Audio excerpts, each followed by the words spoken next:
বাংলা চলচ্চিত্রের ইতিহাসে সবচেয়ে আলোচিত ও রহস্য ঘেরা মৃত্যুগুলোর একটি চিত্রনায়ক সালমান শাহর মৃত্যু। প্রায় ৩ দশক পেরিয়ে গেল, যার প্রকৃত কারণ নিয়ে বিতর্ক, প্রশ্ন আর জল্পনার শেষ হয়নি। সে বহুল আলোচিত মামলা এবার এলো নতুন মোড়।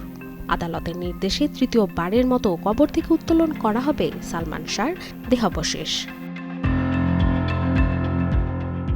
মৃত্যুর ৩০ বছর পরও যার নাম উচ্চারিত হয় আবেগ, ভালোবাসার রহস্যের সঙ্গে, তিনি কিংবদন্তি চিত্রনায়ক সালমান শাহ।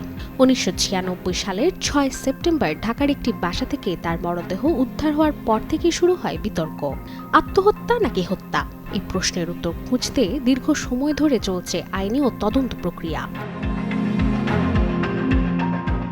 এবার সেই আলোচিত মামলায় নতুন নির্দেশ দিয়েছেন আদালত।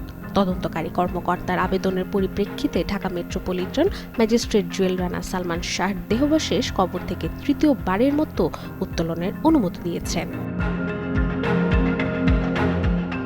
আদালতের আদেশ অনুযায়ী একজন নির্বাহী ম্যাজিস্ট্রেটের উপস্থিতিতে কবর থেকে দেহাবশেষ উত্তোলন করা হবে। এরপর প্রস্তুত করা হবে নতুন সুরতহাল প্রতিবেদন এবং সম্পন্ন করা হবে পুনরায় ময়নাতদন্ত।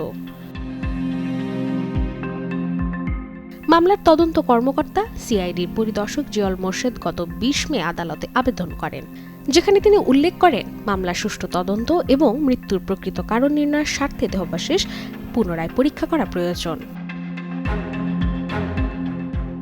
সালমান শাহর মৃত্যুর পর বিভিন্ন সময় একাধিক তদন্ত, বিচারিক অনুসন্ধান এবং ময়নাতদন্ত হলেও তার মৃত্যুর কারণ নিয়ে বিতর্ক কখনোই পুরোপুরি থামেনি। পরিবার, ভক্ত এবং সংশ্লিষ্ট বিভিন্ন পক্ষ দীর্ঘদিন ধরে নতুন তদন্তের দাবি জানিয়ে আসছিলেন।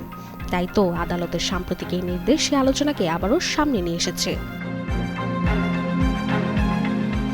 তৃতীয়বারের মতো দেহাবশেষ উত্তোলন এবং পুনরায় ময়নাতদন্তের এই সিদ্ধান্ত আলোচিত মামলার তদন্তে কতটা নতুন তথ্য যোগ করে সেটি এখন দেখার বিষয়। তবে প্রায় ৩ দশক পরও সালমান শাহ মৃত্যুর প্রকৃত কারণ জানার অপেক্ষায় আছেন তার পরিবার, ভক্ত এবং পুরো চলচ্চিত্র অঙ্গন।